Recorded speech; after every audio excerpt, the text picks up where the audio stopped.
मगरमच्छ के मुंह में सोना। यूनान में हेलाक नाम का एक सेठ बेईमानी से धन कमाता था और लालची भी था। बेईमानी की कमाई कर वह बहुत अमीर तो बन गया था, लेकिन उसकी कमाई में बरकत नहीं थी और ना ही उसे मानसिक शांति थी। उसकी कमाई कभी बीमारी पर खर्च हो जाती, तो कभी चोरी हो जाती या फिर व्यर्थ के कामों में बर्बाद होती। लेकिन इस सेठ की बहू इलेना धार्मिक विचारों वाली और पाप कर्म से डरने वाली थी।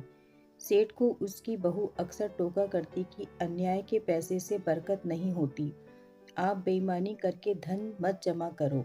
वह कहती, आखिर हमें 2 वक्त की ही तो रोटी खानी है और पहनना कपड़ा ही है, फिर इतनी बेईमानी क्यों। सेठ अपनी बहू की बातों को अनसुना कर देता था, लेकिन एक दिन बहू की कही बात की सच्चाई जांचने के लिए उसने न्याय से धन कमाकर उससे सोने की एक पंसेरी बाट बनवाई।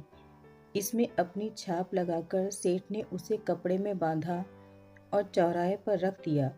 कुछ दिन तक वह पंसेरी यूं ही चौराहे पर पड़ी रही। एक दिन एक व्यक्ति ने उसे उठाकर पास के एक तालाब में फेंक दिया। संयोगवश वह पोटली मगरमच्छ के मुंह में गिर गई। मछुआरे ने तालाब में जाल डाला तो मगरमच्छ उस जाल में फंस गया।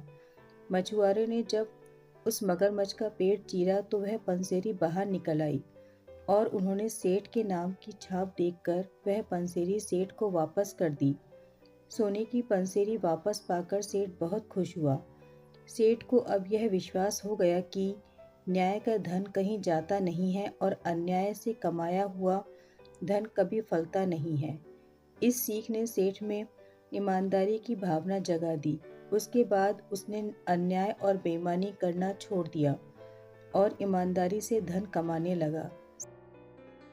ऐसे ही और प्रेरक प्रसंग सुनने के लिए वीडियो को लाइक करें, शेयर करें और चैनल को सब्सक्राइब करें। धन्यवाद।